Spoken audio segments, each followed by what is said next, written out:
자, 오늘 리스크 테이커랑 테이킹에 대해서 얘기를 해볼 건데 하기 전에 자, 자기소개 한 번씩 해볼게요. 저부터.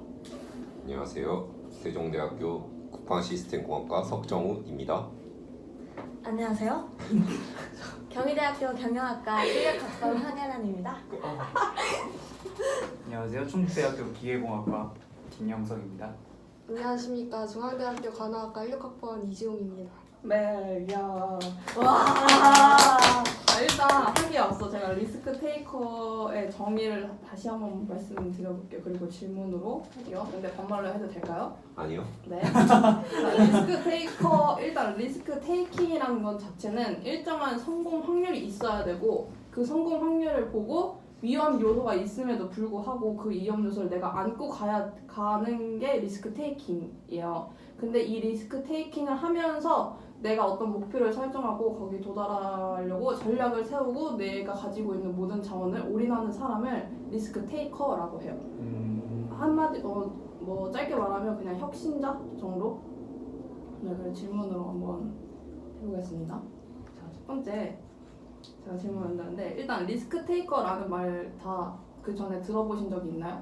없습니다. 저도 처음 처음 들어봤어요. 저는 들어봤어요. 아 그래요? 네. 네. 사실 근데 저는 처음 들어봤을 거라고 생각을 해가지고 그러면 리스크 테이커에 대한 설명을 듣고 어떤 생각을 했는지 그냥 자유롭게 한번. 우리 정우 학우님이 들어보셨다고 하니까 네네. 먼저 이 얘기 어디서 들어보셨죠? 저요? 네네. 지나가는 길에 뭐 잠깐 들은 것 같습니다. 길거리에서요? 아니요, 그냥 뭐 뉴스. 아. 제가 뉴스를 자주 보거든요. 평소에 자주 봐요. 평소에 자주 봅니다. 아. 네. 어떤 주제에 관한 뉴스였는지 기억이 나시나요? 이게 아마 4차 산업혁명에 관한 얘기였을 거예요. 아. 네, 그렇습니다. 그거밖에 모르시고? 네, 그러면 제가 이렇게 네. 동영상에 관해서 이렇게 요약본을 드렸는데 네. 그거를 보고 무슨 생각을 하셨는지. 근데 저는 솔직히 공학도적인 입장에서 봤을 네, 때 이미 그러니까 제가 경영에 대해서는 잘 모르지만 이제 공학의 발전이나 이런 거에 관해서는 이미 발전할 수 있는 수준에 거의 인간이 최대한 할 수 있는 수준에 거의 근접했다고 보거든요. 지금까지는 이제 AI의 시대가 오고 이제 이런 인공지능이나 이런 걸 통해서 발전이 이루어지지 인간을 통해서 발전이 뭔가 이루어질 수가 더 이상 있을까라는 생각에 리스크 테이커라는 건 이렇게 판을 깨고 뭔가 새로운 거에 도전하고 그런 거잖아요. 근데 이런 공학도적인 관점에서 봤을 때 인간의 리스크 테이크적인 그런 역할은 이제 더 이상 필요가 있을까라는 생각이에요. 저는 이렇게 저는 깊게 생각해봤습니다. 네, 감사합니다. 네. 아, 네.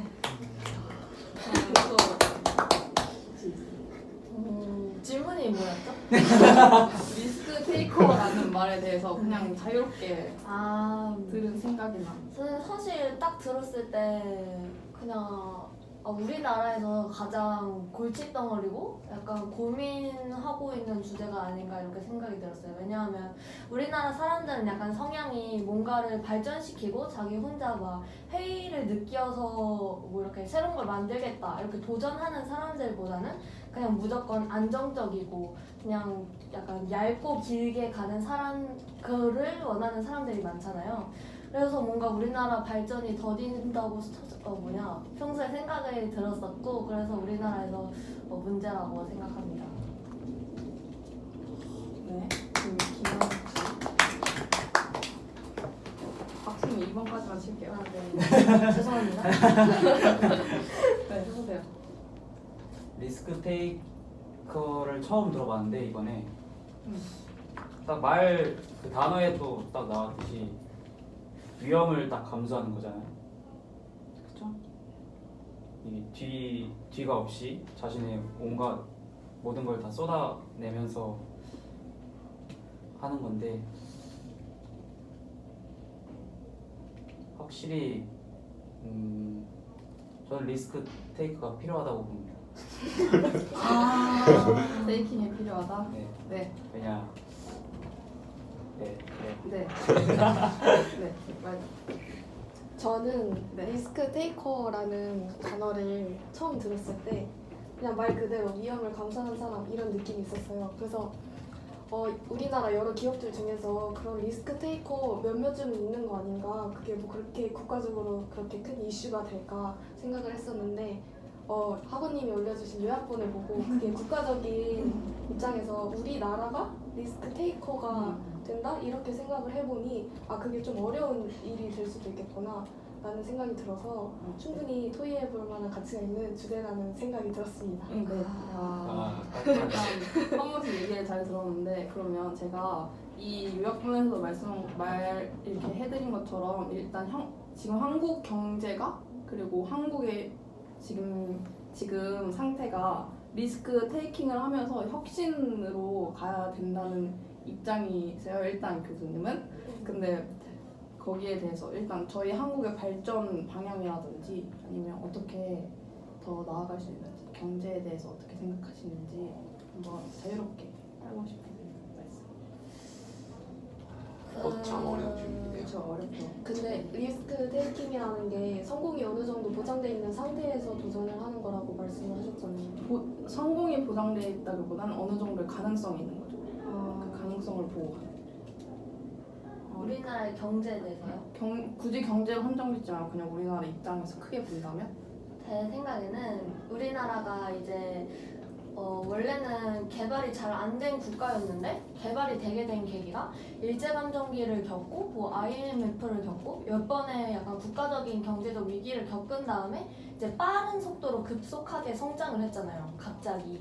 그러면서 제 생각에는 지금 우리나라의 상태가 선진국의 계열에 낀다고는 하지만 뭔가 이렇게 균형이 잡히거나 평등하게 발전이 되었다기보다는 약간 편중되고 막 약간 이렇게 몰려서 치중되고 그런 식으로 불균등하게 발전이 되었다고 생각이 들어서 지금 우리나라 경제 성장률이 약 3%가 되고 3%이고 약간 해외 외국이나 유럽 국가나 뭐 일본 국가는 이것보다 낮아요 사실. 근데 얘네들은 이제 먼저 선진국가로서 발전을 했기 때문에 발전이 더디게 되는 거잖아요. 그래서 우리나라도 이제 더 이상 발전이 된다면 발전 속도가 빠르게 되기보다는 좀 더 더디게 될 가능성이 많잖아요. 그래서 저희는 제가 생각했을 때 침체될 가능성을 미리 알고 있기 때문에 이렇게 침체될 가능성에 대해서 미리 대비를 세우고 말씀하셨던 것처럼 리스크 테이킹을 잘 해가지고 이렇게 발전을 해 나가야 된다고 생각을 합니다. 좋은 의견입니다. 논리정연하네요. 감사합니다. 제 생각에는 이제 우리나라가 이제서야 IT 쪽에서 약간 두각을 좀 나타내고 삼성이나 뭐 이렇게 거의 세계 최고 수준 정도로 올라왔고 부품 이런 것도 원래 일본에서만 수입해서 오다가 최근에 불매를 시작하면서 다 만들고 막 이런 것도 하면서 어느 정도 이렇게 성장을 했다고 봐요. 그래서 성장을 하고 성장이 잘 돼가고 있는데 굳이 지금 이 상황에서 무리하게 리스크 테이킹까지 해가면서 그렇게 할 필요가 있나라는 생각이 맨 처음에는 사실 좀 들었고요. 3%면은 결코 아직까지는 그렇게 뒤처지는 수치는 아니라고 생각을 하기 때문에 지금 그렇게 급하게 리스크 테이킹을 할 필요는 없다고 생각을 합니다. 근데 제 생각에는 지금 말씀하신 거에 따르면은 우리나라가 그렇게 심각한 상태가 아니다. 뭐 이렇게 몇몇의 이름 있는 명성 있는 기업들이 있다 이렇게 말씀을 하셨는데 제 생각에는 그런 기업이 너무 몇 안 된다고 생각을 해요. 그리고 우리나라는 너무 대기업들이 국가적인 일을 이렇게 대표해서 끌어가는 그런 성향이 많잖아요. 예를 들면 삼성이라든지 뭐 LG는 별로 아니지만 뭐 카카오, 네이버 이런 식으로 몇 개의 기업 손꼽아봤자 몇 개의 기업밖에 없기 때문에 뭔가 이거를 너무 우리나라가 너무 의지를 하고 이런 것보다는 전 범위적으로 여러 기업들이 자신 있게 리스크를 이렇게 부담하면서 키워나갈 수 있는 그런 분위기를 조장해야 된다고 생각을 합니다. 네, 저는 또 이 의견에 살짝 그런 게 일단 저희 나라는 인구가 제한돼 있고 땅덩어리도 좁고 이게 한정적인 자원이에요. 지금까지 먼저 발전한 국가들에 비하면. 그래서 어쩔 수 없이 기업이 인구수가 딸리니까 당연히 기업의 수는 적을 수밖에 없고 기업의 수가 적으면 이제 그거에 대해서 살아남기 위해서는 이제 적은데도 거기서 경쟁하다 보니까 이제 적은 대기업들이 살아남아서 우리 경제를 선도하고 있는 거죠. 근데 그런 의미에서 그러니까 그런 다른 나라들은 그런 뭔가 다른 여러 조그마한 기업들이나 이런 것들이 크게 성장할 수 있는 기회들이 많을 수밖에 없잖아요. 그러니까 시장이 크니까 애초에. 근데 시장이 좁으니까 이거를 이제 작은 기업들이나 뭐 새로 시작하는 기업의 그런 리스크 테이킹 그런 거를 좀 권유하거나 뭐 이러다기보다는 일단 지금 우리 경제 선도하고 있는 대기업이 일단 그런 리스크 테이킹 이런 쪽으로 좀 해야 하는 게 맞지 않나. 우리나라 상황에 맞춰서. 그러니까 너무 선진국의 그런 발전 과정을 따라가지 말고 맞춰서 좀 어쩔 수 없는 상황이니까 이 대기업이 선도하는 게 그런 거를 맞춰서 하는 게 어떨까 싶습니다. 혹시 의견 있으신가요? 저 그럼 꼬리 질문 하나 드려볼게요. 그 만약에 지금 대기업이 그 저희 나라가 대기업에 집중될 수밖에 없는 상황이라고 방금 말씀하셨는데 그렇다면 우리 대기업이 대기업을 집중으로 해가지고 리스크 테이킹을 한다고 한다면 대기업이 취할 수 있는 자세는 뭐가 있을까요? 이거는 또 어쩔 수가 없는 게 그러니까 이게 기업은 무조건 이득을 추구하는 집단이잖아요. 그래서 이거는 뭔가 좀 그런 거를 이제 거기에서 우리나라 발전을 위해서 그 기업에 강제할 수는 없잖아요. 그러니까 이거는 뭔가 기업에서 홍보적인 측면이나 이런 걸 이용해서 막 도의적인 관점에서 그런 발전에 기여한다 이런 관점에서 다가가서 그런 홍보 효과나 뭐 이런 걸 노리고 하게 하도록 이제 해야 된다고 생각해요. 왜냐면 땅 파서 장사하는 것도 아니고 뭐 그냥 도와준다 해서 실질적으로 이득이 바로 되는 것도 아니니까 뭔가 그런 효과를 극대화해서 누릴 수 있게 이렇게 정책을 짠다던가 그런 식으로 하면 될 것 같아요. 국가적으로의 지원이 중요할 것 같습니다. 네, 국가가 국가의 책임이 좀 클 것 같아요. 그렇죠? 그럼 국가가 지금 대기업이 성장을 하고 있긴 한데 국가가 어떤 도움을 준다면 좀 더 할 수 있을 것 같나요? 제 생각에는 네. 이제 말씀하신 거에 동의를 하는데 네. 좀 더 보충해서 말씀을 드리자면 이제 외국에는 벤처 기업들이 먼저 성장을 했잖아요. 그런 벤처 기업들이 모여가지고 실리콘밸리가 만들어지고 그러면서 거기서 엄청나게 많은 부가적인 가치들이 창출돼가지고 이제 좀 더 큰 기업들로 발전을 하는 건데 이제 우리나라도 그거를 후발주자지만 그래도 대충 따라가고 있잖아요. 예를 들면 판교라든지 뭐 그런 특수 지역을 만들어가지고 부담을 하고 있는데 제 생각에는 대기업들이 아까 말씀하신 것처럼 너무 막 따라가기보다는 벤처 기업들이 이제 새로 생겨나잖아요. 이렇게 새로운 목표를 가지고 뭐 새로운 이렇게 수단들을 만들어서 걔네들 성장을 하면 대기업들이 품어주는 거죠. 근데 이제 품어줄 때 국가적인 지원이 중요하다고 생각을 하는데 이제 세금을 좀 줄여준다든지 뭐 R&D를 했을 때 인수합병을 했을 때 뭔가 혜택이 있다든지 뭐 이런 식으로 좀 더 원활하게 그 R&D가 이루어질 수 있게 조정을 해주었으면 좋겠습니다. 제가 지금 벤처기업 얘기를 들으면서 생각난 질문인데 벤처기업을 작게 보면 어떻게 보면 사업을 시작하는 사람들이잖아요. 혹시 청년몰이라든지 청년기업 이런 많이 들어보셨죠? 근데 그 기업들이 한 번에 우후죽순으로 생겨났다가 되게 침체된 사실 혹시 알고 계신가요? 아니요? 그건 잘 많이 그래가지고 한 번에 이렇게 시장 한편에 생겼다가 잘 몰라요? 네. 그럼 넘길게요. 설명해 주시면 저는 안 돼요? 청년몰 거기서 봤어요. 어디서요? 백종원이 네, 거기서 거기서 봤는데 네. 한 번 이렇게 확 생겼다가 네. 이게 그때 한창 붐이 돼가지고 엄청 많이 생겼어요. 지역별로. 근데 제가 방문했던 몇 개 청년몰들이 막 사람도 없고 거의 다 망해 있었어요.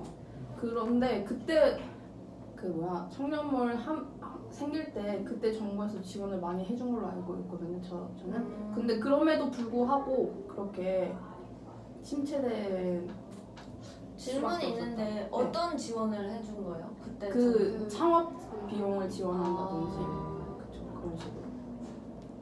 네, 제가 그거를 보고 느꼈던 점은 청년몰이 많이 생겼지만 그렇게 와 이렇게 기발하다 이런 청년몰은 없었고 그냥 뭔가 신청을 하면은 어느 정도 수준에서 그러니까 여러 곳에 조금씩 이렇게 투자를 해주는 느낌이었어요. 그래서 저는 제 생각에는 국가적으로 뭐 그렇게 그런 거를 발전해낼 수 있는 대회 같은 거라던가 그런 거를 콘테스트 같은 기획을 해서 거기서 잘 되면은 걔네들한테 집중적으로 투자를 해준다던가 그렇게 해서 바로 창업을 지원하는 게 아니라 그냥 어느 정도 클 수 있을 때까지는 그래도 계속 키워줄 수 있게끔 그렇게 계속 지원을 해주면은 좋지 않을까 생각이 듭니다.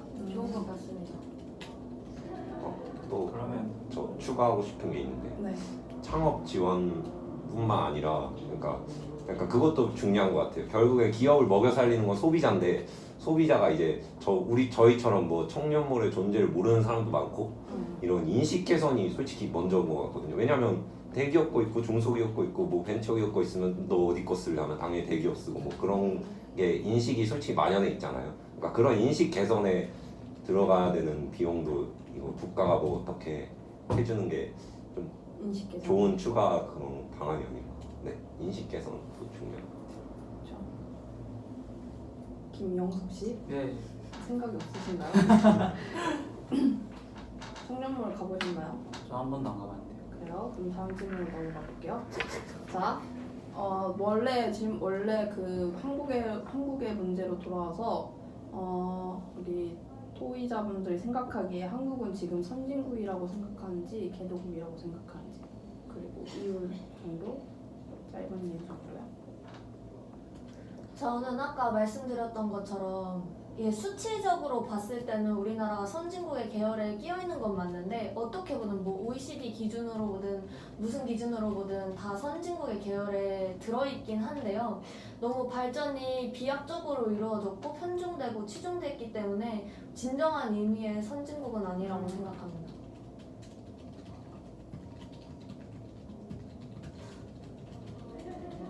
그래도 개도국은 아닌 것 같고 선진국으로 가고 있는 과정 중이라고 생각을 합니다. 과정 중 과도. 과도기. 그냥 뭔가 저는 그거라 생각해요. 새로운 의미의 선진국이라 해야 되나? 그러니까 와. 경제적인 측면이나 뭐 솔직히 사람들의 뭐 그런 거 있잖아요. 시민의식이나 이런 것도 솔직히 이미 충분히 발전할 만큼 발전해 있는데 그런 뭔가 내부의 안정성이라 해야 되나? 그러니까 겉에서 보면은 외국 사람들이 우리나라 놀러 오면 아 좋다, 뭐 살기 좋다, 뭐 그런 인식이 있는데 정작 살아가는 우리는 못 느끼잖아요. 그런 것처럼 지금 그런 과도기 상태에 있는 선진국의 그런 상태가 아닐까 생각해요. 네, 그렇습니다. 저는 그렇게 생각합니다. 네. 김영석 씨는 김영석 씨. 저도 동의합니다. 자 그러면 뭐 대체적으로 진정한 의미의 선진국으로 발전하지 못했다고 했는데 선진국으로서의 안정기에 들어서야 리스크를 테이킹하면서 혁신을 꾀하는 게 맞다고 일단 기준은 그렇게 나와요. 그러면 저희가 일단 선진국이 돼야 리스크 테이킹을 할 수 있잖아요. 그러면 선진국이 되기 위해서 우리 지금 필요한 것은 무엇인 것 같은지. 선진국이 되기 위해서 필요한 것? 그렇죠. 뭐가 부족한가?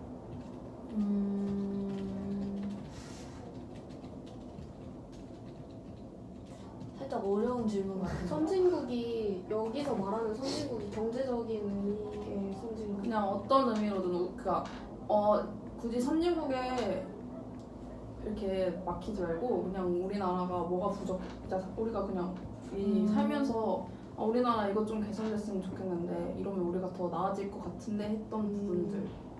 제 생각에는 리스크 테이크적 관점으로 봤을 때 우리가 태어날 시기 1997년에 IMF를 겪었잖아요. 근데 우리나라가 좀 보수적이고 뭔가 발전하기를 두려워하고 도전을 하기를 두려워하는 그런 성향들이 기본적으로 다 있잖아요. 발표도 잘 못하고 네네. 강의 시간에 보면은 그런 걸 봤을 때 제가 그 이유를 뭐라고 생각하냐면 뭐 이유 중 하나겠지만 IMF를 겪고 나서 뭔가 그거를 해결하는 과정에서 우리가 힘을 합치면 할 수 있다 뭐 이런 식의 장점도 있었겠지만 뭔가 사업을 책임지고 발전을 이끌어 나가는 책임을 지는 것을 두려워하기 시작했다는 그런 성향이 생겨났다고도 생각하거든요. 그래서 질문이 뭐였죠? 약간? 맞는 말인 것 같습니다. 부족한 그러니까 우리 사회에서 부족한 선진국. 모습. 그래가지고 제가 봤을 때는 뭔가 기업에서 우리가 이제 취업을 준비해야 되잖아요. 그럴 때도 면접을 보면은 뭔가 눈에 띄고 뭔가 의견이 많고 우리가 추구하는 방향과 좀 다른 애인 것 같아. 그러면은 뭔가 나중에 뽑았을 때 문제를 일으킬 그 가능성이 있다 이러면서 뭔가 뽑기를 두려워하고 뭐 이런 사람들이 있잖아요. 눈에 띄기를 두려워하고 뭔가 그런 사회적 분위기를 살짝 바꾸고 뭔가 다양성을 존중하고 추구하고 이런 사회적 분위기를 만들어야 될 것 같다는 생각이 들었어요. 맞는 것 같습니다. 다른 의견 없으신지? 저는 네. 비정규직에 네. 종사하는 인원들의 처우를 개선해야 된다고. 그 어느 측면으로요? 그 최근에 뉴스를 봤는데 그 작년이랑 재작년이랑 비교해가지고 올해 그 비정규직 비율을 봤는데 또 올랐더라고요 올해. 비정규직에. 올해가. 네. 그래가지고 근데 정부는 또 그 통계적으로 그 작년이랑 다른 통계를 썼다면서 그것도 몰랐네요. 네. 비정규직 인원이 줄어들었다고 말하는데 사실상 늘어난 거거든요. 근데 이거 일리가 있는 게 정규직이고 뭐가 안정된 상태면은 내가 여기서 조금 더 해서 변화를 해서 발전을 해봐야겠다 이런 생각이 들 수 있겠는데 비정규직이고 당장 내가 내일 어떻게 될지도 모르고 그러는데 거기에서 변화를 하고 혁신하기 좀 어려울 거라는 생각이 듭니다. 맞아요. 비정규직의 증가는 자신의 안정이 정리하자면 자신의 안정이 확보되지 않은 상태에서 발전은 어렵다. 그렇죠. 그리고 저희가 다른 선진국이라고 하는 유럽 이런 데랑 비교를 해봤을 때 항상 제일 먼저 나오는 것은 그러한 국가들에 비해서 복지가 떨어진다는 점이잖아요. 네. 그것도 약간 비정규직이란 얘기랑 엮어서 뭔가 이렇게 국민들이 더 이렇게 더 안정적으로 살아갈 수 있게 도움을 준다면은 그런 사회적 분위기가 좀 더 개선될 수 있지 않을까라는 생각이 듭니다. 좋은 의견 감사합니다. 네. 그 다양성 얘기가 나와서 그런데 지금 세계가 글로벌화되고 세계화되고 있잖아요. 근데 저희나 그 교수님이 쓰신 책이 있어요. 그걸 보면 일본이 다양성에 대해서 되게 폐쇄적인 구조를 가지고 있어요. 만약 지금 일단 일본과 저희를 비교했을 때 저희도 약간 그런 쪽이라고 생각하시는지 폐쇄적이라고 생각하시나요 혹시? 네, 완전. 아 그래요? 어떤 면에서?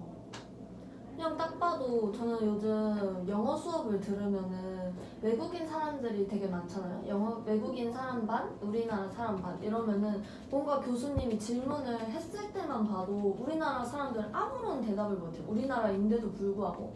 근데 외국인 사람들은 그냥 뭐 가벼운 질문 해도 바로 대답하고 손들고 말하는데 뭔가 나서고 눈에 띄길 두려워한다는 것 자체가 폐쇄적인 집단의 한 특성이라고 생각을 합니다.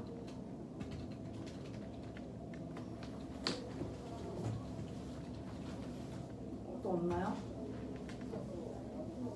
없으시면 만약에 폐쇄적이라고 생각하신다고 하셨죠?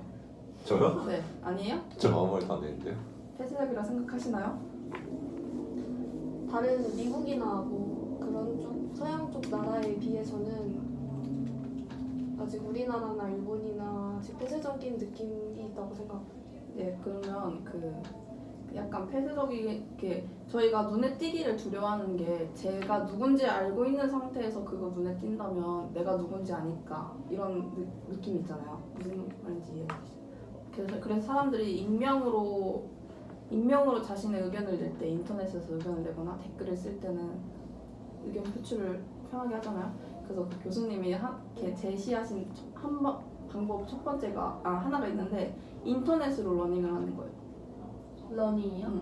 인터넷으로 배우는 거? 배우는 것도 그렇고 역할극을 한다든지 아니면 그러니까 일단 자기를 숨기는 거죠. 그거를 지금 초등학생이나 어떤 교육에 도입한다고 생각을 했을 때 저는 어떻게 생각해요? 그거는 반대. 인터넷 러닝 자체 예, 그거를 초등학생 때부터 일단 저는 그러니까 제 개인적인 의견인데 저는 익명성에 있어서 긍정적인 기능보다 부정적인 기능이 훨씬 많다고 생각하는 사람이거든요 평소에 개인적으로. 근데 일단 자라나는 어린이들한테 애초에 처음부터 그런 익명성에 숨어서 그러니까 제가 생각하는 익명성의 부정적인 점은 그러니까 이게 의견이 다양하게 나올 수 있는데 대신 다양하게 나오는 만큼 이제 자기가 익명성 뒤에 숨어 있으니까 그러니까 남의 의견을 오히려 더 쉽게 배척하고 더 공격하고 뭔가 그럴 수가 있잖아요. 그래서 뭔가 이게 오히려 더 건전한 토론이 된다기보다는 더 뭔가 이렇게 그냥 진짜 진흙탕 싸움처럼 막 이렇게 될 수도 있기 때문에 그러니까 어렸을 때 교육을 바로 그런 식으로 하는 건 좀 아닌 것 같아요. 네. 자기를 드러내지 못해서 폐쇄성을 띈다는 거는 그러면은 자기를 감추게 도와주는 것보다는 자기에 대한 자존감을 좀 길러주고 드러내도 부끄럽지 않은 생각을 할 수 있게끔 당당하게 잘할 수 있도록 교육을 미리미리 해주는 것이 더 중요하다고 생각합니다.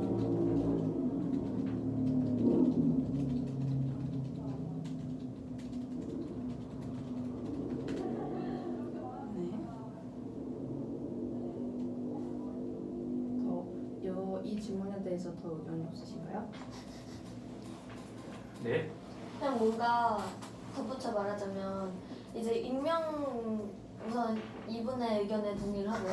익명 속에서 이렇게 토론이나 토의를 하다가 갈등 상황이 분명히 생길 텐데 이걸 만약에 우리가 지금 모인 상태에서 갈등이 생기면은 그걸 어떻게든 화해를 하고 마주보는 상태에서 이렇게 협의점을 찾아서 좋게 마무리를 지으려는 사회성을 갖잖아요. 그걸 형성하는 그런 과정을 걸치는데 만약에 익명 속에 숨으면은 만약에 갈등 상황이 생기고 그게 깊어지면은 뭔가 난 여기서 그냥 더 화해를 안 해도 돼. 이 사람이랑 협점을 안 찾아도 돼. 이런 약간 무책임한 행동에 익숙해질 것 같아서 뭔가 안 좋은 것 같습니다.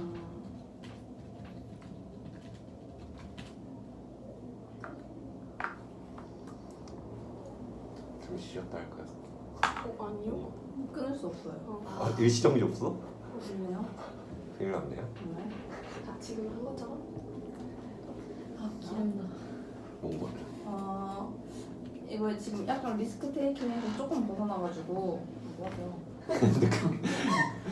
토이 중에 핸드크림 하나 됩니까? 잠깐만요. 정리 건조. 리스크 테이킹에서 좀 그런 거 할 수 있습니다. 할 수 있습니다. 네, 잠깐 벗어날게요. 네. 잠깐 뭘로 벗어날 거냐면 그거 뭐야? 4차 산업혁명에 대해 조금 얘기해볼까요?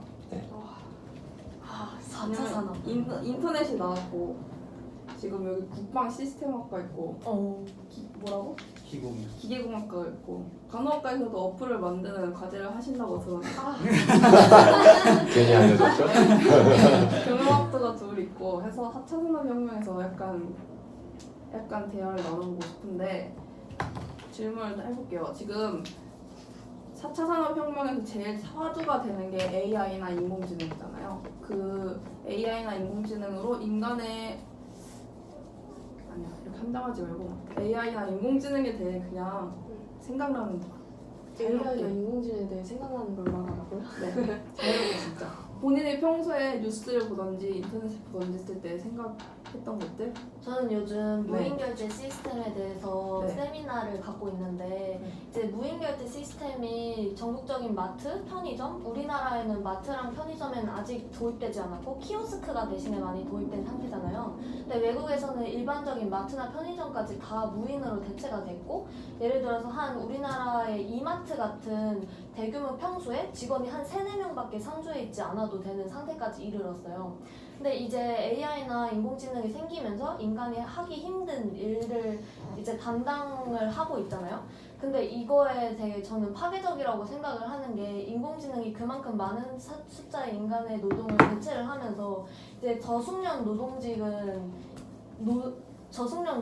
일거리를 잃는 거잖아요. 이제 저희만 해도 편의점 알바를 하고 있는데 저희가 1순위 대체 대상이거든요. 그러니까 이게 불러올 나중에 인권 문제라든지 그런 거에 대해서 약간 미리 대책을 강구해 놓은 상태에서 발전이 되어야 한다고 생각이 됩니다. 강구한 채로 발전해야 네. 된다. 저도 약간 4차 산업혁명에 일어나면서 뭔가 발전될 경제 방향에 대해 생각해봤는데 이제 AI나 그런 인공지능이 발달하면서 아까 말씀하셨다시피 뭐 생산자를 대체하거나 뭐 그런 식으로 갈 거 아니에요. 근데 경제라는 게 생산자가 있고 판매자가 있고 소비자가 이렇게 있어야 돌아가는 거잖아요. 근데 이제 그 AI나 인공지능은 어떠한 보수도 받지 않고 일을 하는 그런 존재인 거잖아요. 어떻게 보면 그냥 전기만 공급해주고 그래서 이게 도무지 어떤 경제 방향으로 갈지 예측이 안 됩니다. 예측되잖아요. 왜냐하면 돈을 내고 뭔가를 해야 되는데 결국엔 그걸 통해서 돈을 버는 사람도 그러니까 초반에는 있겠지만 그게 보편화되면 뭔가 그걸 통해서 돈을 버는 사람도 없어질 것 같고 왜요? 그- 좋지 않을까요? 어 힘들지 않고 돈을 버니까 좋지 않을까요? 그러니까요 그 돈을 벌어도 이제 소비를 할 때 죄송합니다. 죄송합니다. 돈을 버는 사람은 누구죠? 그러니까요 사업주죠. 그러니까 그 AI의 주인이 되겠죠 결국은 아. 그냥 그런 대체된 근데 그게 계속되다 그러니까 제 생각에는 그게 계속 발전하다 보면은 결국에 그 AI의 주인이라는 것도 없어지지 않을까요? 왜냐면 결국엔 다 사람이 대체되니까 그러니까 결국엔 돈을 버는 사람도 없고 이걸 돈을 내고 뭘 사는 거에 의미가 있어지나? 이런 물질에 이게 저는 요새 고민입니다. 네. 아. 고민 잘 네, 들었습니다. 그래서 철학적으로 그러한 세상이 몇 년 정도 후에 올 거라고 생각하시는 거예요? 저는 최근에 기사를 봤는데 이제 또 컴퓨터가 제가 컴퓨터공학과를 복장하고 있는데 그 양자 컴퓨터를 구글에서 개발했어요. 근데 이게 사람이 지금까지 지금까지 쌓아온 뭐 그냥 인류가 탄생하면서 계산을 해요 지금까지. 근데 그거를 1년 만에 풀었어요 걔가 컴퓨터. 그러니까 지금 우리가 할 수 있는 최선을 다해서 뭐 몇십만 년을 쌓은 걸 1년 만에 푸는 거니까 이제 이거는 제가 봤을 때는 뭐 한 최대 한 30년, 20년? 왜냐면은 저희 태어날 때만 해도 이런 스마트폰 쓸 줄 몰랐고 노트북 쓸 줄 몰랐고 뭐 그랬잖아요. 그러면 더 빨라질 거니까. 근데 컴퓨터를 사람이 만드는 거잖아요. 맞아. 사람이 만들었는데 사람이 못 푸는 거를 컴퓨터가 1년 만에 푸는 그러니까 그거를 또 이제 컴퓨터가 만드는 거예요. 이제. 그러니까 이제 그런 식으로 발전되니까 생산자가 인간이 아니게 되니까 이제 또 경제에 뭐 그냥 그런 거 있지 않을까 하는 생각. 다른 의견이 있으신지? 근데 AI와 인공지능이 발전된다고 해서 막 이렇게 부정적인 것만 있는 건 아니에요. 막 그렇죠. 일자리가 줄어든다 이런 얘기를 하고 있는데 오히려 AI와 인공지능을 생산하는데 더 인력이 투여될 수도 있고 그다음에 그걸 또 관리하는데 AI 관리하고 막 이런 거 그리고 인공지능도 고장날 수 있잖아요. 그거 고치는데 또 인력이 들어갈 수도 있고 그래서 그렇게 AI와 인공지능이 생기면 안 돼 이런 식으로 이렇게 보수적으로 나가는 건 아닌 것 같고 그럼 만약에 AI와 인공지능과 우리가 공존해서 살아가려면 어떤 방향으로 살아가는 것이 좋을까? 공존. 그 선이 되게 중요한 것 같아요. 그러니까 인간이 어느 정도 수준까지는 그걸 지배하고 있어야 돼요. 그러니까 대체되지 않고. 미리 그래서, 네. 법적으로라도 막 이러한 수준의 이상은 아직까지 만들지 말자 이렇게 정해놓는다거나 해서 인공지능이 인간의 삶을 위협할 수 없을 정도 그러한 제도를 잘 만들어 놓고 그게 리스크 테이킹일 수도 있겠네요. 그쵸. 그러니까 그 선을 깨는 게 리스크테이크. 그쵸. 네. 좋아요. 자, 기계공학도의 입장에서 네. 혹시 관련된 수업을 들으셨나요? 아니 기계공학 수업을 듣긴 하셨나요? 아직 아, 2학년이라 자율공학부? 자유전공. 자율전공을 거쳐서 아. 기계를 가야겠다 마음을 먹은 상태니까 아직 간 게 아니야. 아직 아니고 그러면 자존이라고 아니야 갔어. 준비를 아니야 했어. 갔어. 가긴 갔는데 소속은 기공이야. 수학만 배웠겠죠. 그래서 MT만 갔나요? 아, MT가 뭐 연극 동아리 하고 가서 놀다 그냥 왔어. 아주 그냥 살만 날 때입니다. 4학년 돼 보세요. 자, 그러면 아까 이 비정규직 얘기가 잠깐 나왔었잖아요. 네. 그렇죠?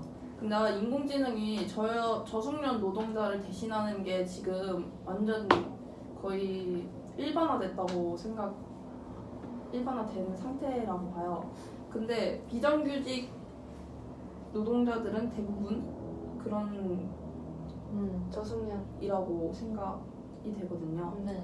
그거에 대해서 그러면 만약에 지금 AI가 계속 발전되는데 AI와 비정규직을 줄이고 AI는 늘리고 그러니까 발전이 되는데 이 상황에 대해서는 생각하는 거. 근데 아니면 이제 일자리가 줄면은 네. 비정규직이 줄고 AI가 늘어나는 건 당연한 그러니까 과정이라고 생각합니다. 그 과정에서 우리는 어떻게 하는 거지? 5분 생각할 시간 드릴게요. 5분이요? 네. 감사합니다. 아. 10분 주시면. 그냥 5분 드릴게요. 그러니까 우리는 어떻게 얘를 잘 좋아해야 하는지. 비정규직과 질문이 뭐라고요? 그러니까 비정규직을 줄여야 되는 것도 우리의 방안이고, 아니, 우리의 그 목표고, AI 지금 이 기술을 계속 발전시키는 것도 어느 정도까지 발전시키는 게 맞는데 그거를 같이 공존해야 하는 거잖아요. 비정규직. 근데 제가 너무 낙관론적으로만 생각하는 걸 수도 있는데 AI가 그런 비숙련직 노동에 대체된다면 이제 애초에 그러한 비숙련 일을 배울 필요가 없어지게 되는 거잖아요. 그러니까 처음에 교육에 들어갈 때. 네. 그러니까 근데 그러면은 이제 그럼으로써 인해 이제 평균 교육의 수준을 뭐 정부에서 높여서 그냥 기초적인 교육 수준을 높여서 그런 뭔가 전문가를 양성할 수 있게, 이게 너무 낙관론적으로 말하는 거긴 한데 이게 예산의 문제도 있고 뭐 그런 게 있을 수도 있지만 그런 식으로 대체되다 보면 오히려 그런 사람들의 뭔가 발전이라 해야 되나? 그런 발전은 아니지만 더 그런 쪽으로 긍정적인 좀 방향. 긍정적인 방향으로 할 수 있지 않을까. 근데 맞는 것 그러니까 어느 이렇게 동일하는 게 우리나라가 이제 점점 발전해가고 우리가 점점 요구하는 교육 수준이 높아져 가는데 지금 중고등학교 보면은 수학 막 다 삭제하고 이렇게 교육 과정을 줄이고 있단 말이에요. 그러면은 약간 거기서도 제가 느낀 게 우리나라는 아직 보수적이다. 약간 그런 거를 그런 교육 과정 애들 못 따라간다고 막 그렇게 무작정 빼고 분명 더 배우고 더 잘할 수 있는 애들도 있을 텐데 다 빼고 그러니까 애들이 그 수준에밖에 못 머무는 거잖아요. 그래서 그런 인재들을 더 기를 수 있게 뭐 대학교에서 기르는 것도 중요하지만 초중 고등학교 조기 교육이 중요하잖아요. 그래서 옛날부터 국가 차원에서도 그렇게 교육을 시켜가지고 더 평균 교육 수준이 평균 지능 수준이 높아져서 그런 AI들이 대체할 수 있는 그런 기본적인 일들 말고 그 위에 일들을 할 수 있는 인재들을 키우는 게 중요하다고 생각이 듭니다. 그리고 지금 충분히 지금 세대에 나오는 아이들은 다 따라갈 수 있는 게 이미 어렸을 때부터 스마트폰이나 이런 걸로 정보도 많이 접하고, 저희 때는 그러지 않았잖아요. 뭐 놀이터 가서 흙 만지고 그러고 뭐 그랬지만 지금은 정보의 홍수에 살고 있기 때문에 아이들이 그런 의무교육 과정의 수준을 높이는 것도 솔직히 좋은 방안이라고 생각해요. 애들이 못 따라갈 거라고 생각하지 않아요. 그러니까 인간은 뭔가 진화하고 있다고 생각하기 때문에. 저희도 어떻게든 따라갔잖아요. 네. 근데 그걸 지금 다 없앤 거니까 애들이 대학 가서 어떻게 대학에서 고등학교 수업을 배워야 한다고 하더라고요. 이제 대학을 가면 그게 세계적으로 비교를 해봤을 때 다른 막 미국 이런 데서는 오히려 고등학교 때 우리 대학 수학까지 배우고 막 가는 상황인데 우리는 더 줄이고 있고 막 그러니까 맞아요. 뭐를 봤지? 그렇게 하면 리스크 테이킹을 하기는 좀 어렵지 않을까 생각이 듭니다. 그쵸?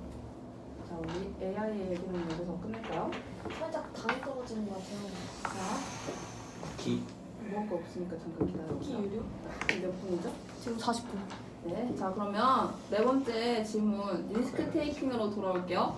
자 리스크 테이킹으로 돌아와서 한국이 지금 리스크 테이킹 자 우리 어쨌든 발전이 조금 필요한 상황이에요. 한국은 그러려면 그러니까 우리 청년들이 어떤 자세를 가져야 하는지 자 5분의 시간을 드릴게요. 어떤 자세를 가져야 하는지 네.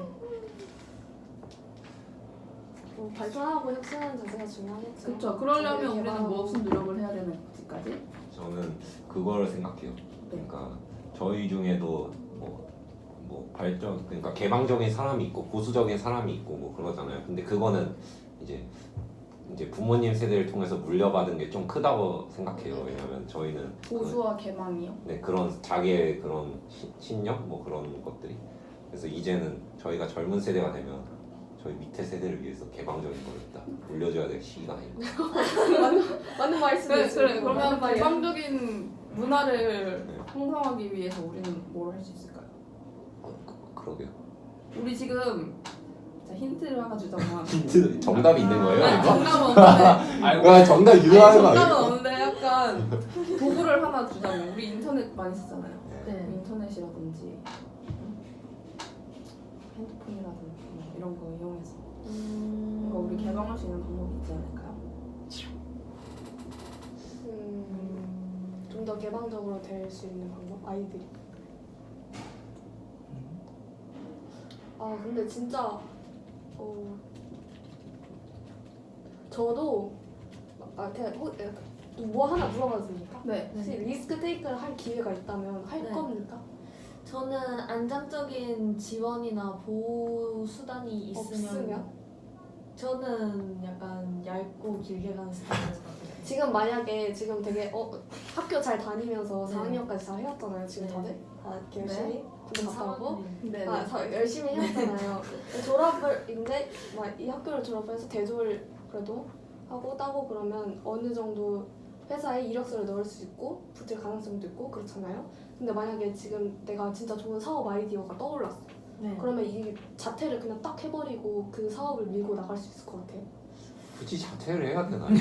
휴학. 저도 학원을 진행하면서 그러니까 약간 저는 그게 있어요. 저는 좋다고 생각한 게 이제 저희 학교에는 창업 랩 그런 게 따로 생겼어요. 그래가지고 그런 거에 관심 있는 애들을 그 장소에 모여서 뭐 3D 프린트라든지 뭐 다양한 지원을 다 가능하게 해줘요. 그 공간에서는 약간 이런 것도 정부나 뭐 학교적인 차원에서의 뭐 수단이잖아요. 이런 창의성을 길러내기 위한 그런 거를 잘 활용해가지고 이렇게 키워 나간다면 할 수 있을 것 같습니다. 이런 거 좋은 것 같아요. 이런 것처럼 이렇게 국가에서도 이렇게 지금 이쪽 학교에서 하고 있는 거잖아요. 국가에서도 이렇게 딱 내가 여기에 대한 사업을 하고 싶어라는 마음이 들면은 그러한 거에 대해서 자기 지식도 쌓을 수 있고 경험도 많이 해볼 수 있게 그러한 오픈랩 같은 걸 많이 열어주는 게 좋을 것 같다고 생각을 합니다. 지금 학교에서요? 학교에서도 지금 되게 이렇게 딱 국어, 영어, 수학 이런 과목들만 지금 배우고 있잖아요. 그래서 좀 더 다양한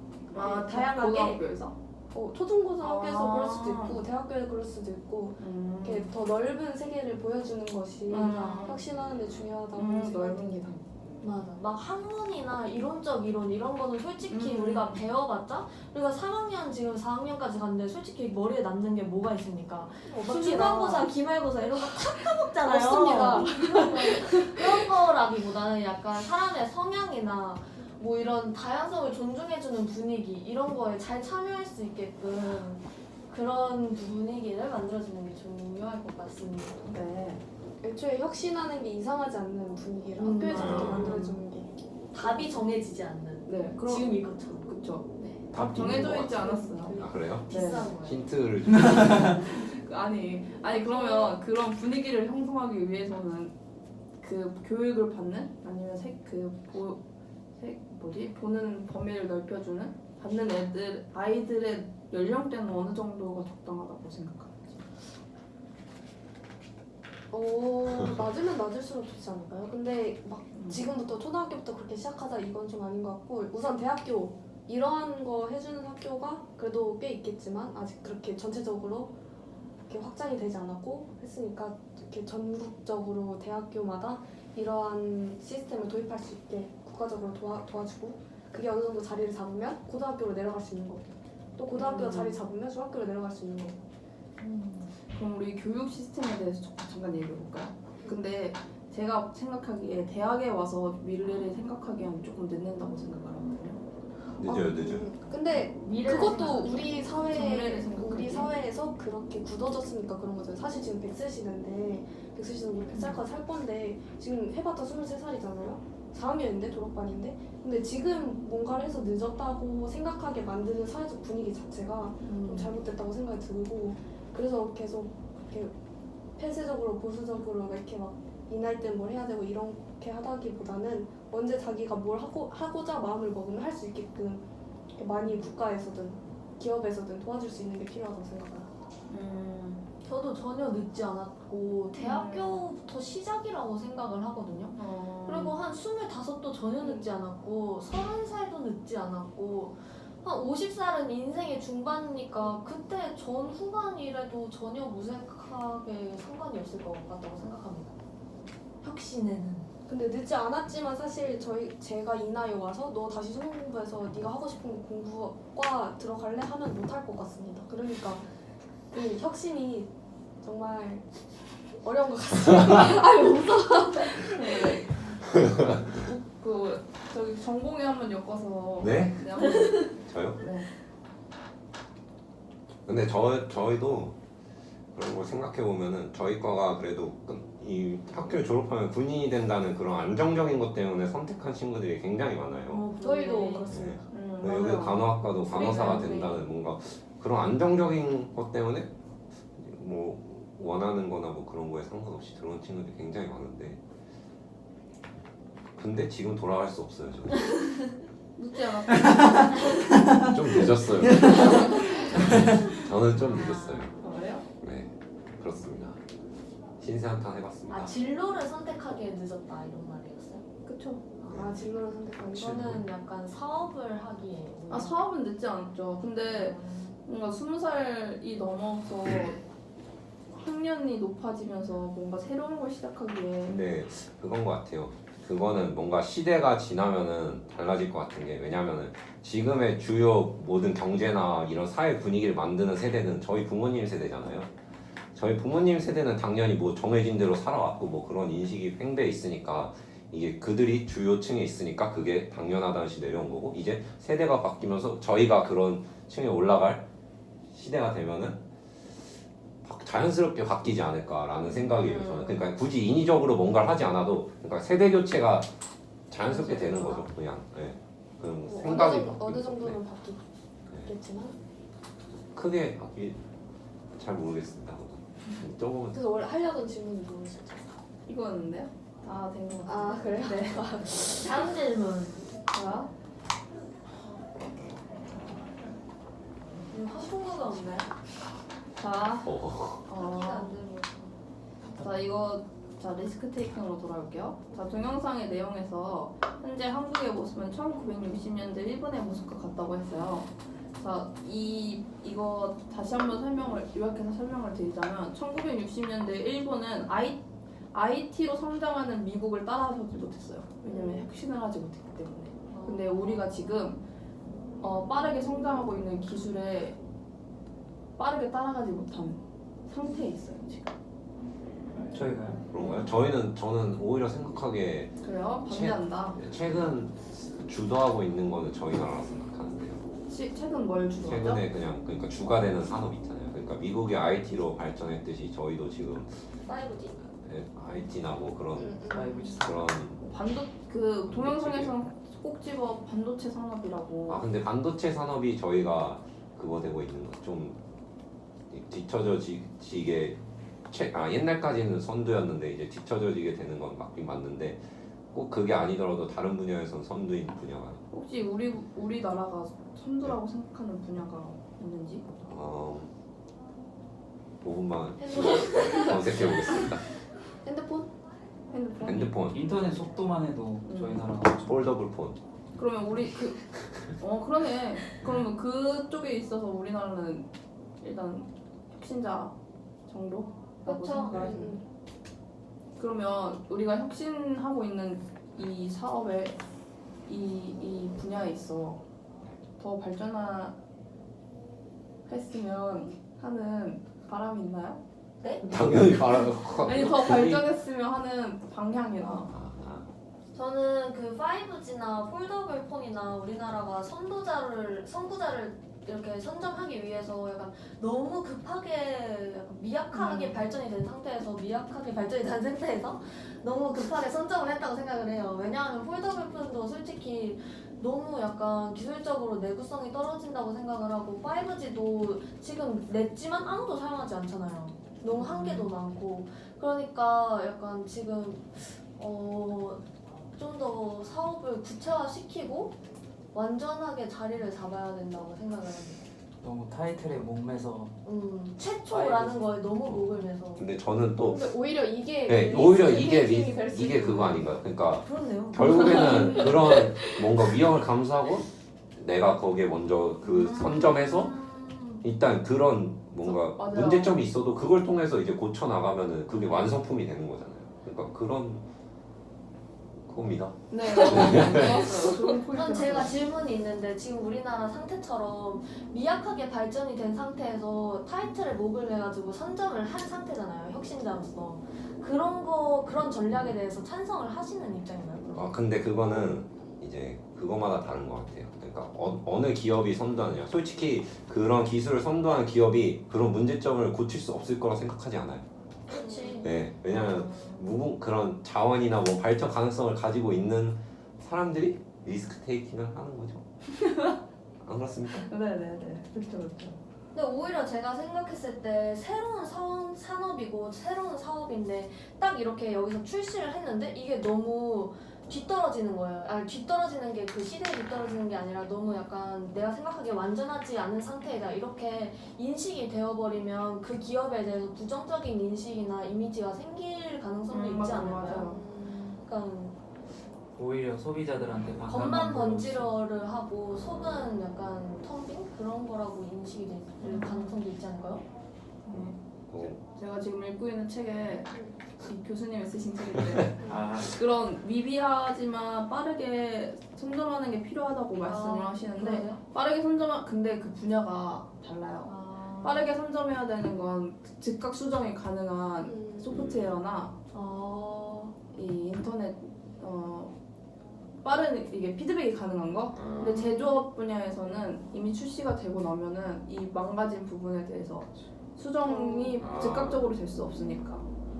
맞네. 네, 리스크 테이커 부분인 건 맞지만 뭐 우리가 지금 선두로 가지고 있는 이 기능에 5G는 근데 그거잖아요. 소프트웨어. 네, 소프트웨어나 그럼 뭐 우리는 둘 다 가지고 있는 걸로.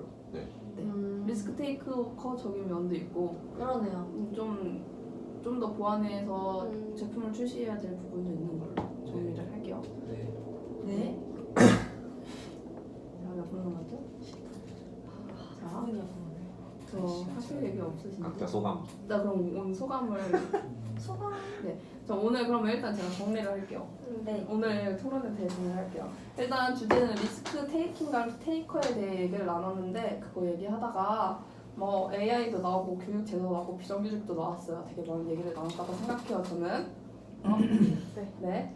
자, 여기에 대해서 오늘 소감을 지금 10분 남았으니까 정리 다 한 거예요. 3분씩 네. 정리 더 해야 되는 거 아니에요? 오늘 저희가 대화한 거에 대해서 네. 일단 전체적인 의견은 저희는 아직 혁신자로 나설 만큼 안정된 선진국은 아니다라는 게 전체적인 의견이었고 그럼에도 우리는 좀 더 발전을 해서 선진국으로 나아갈 수 있다는 가능성이 있다 라는 의견.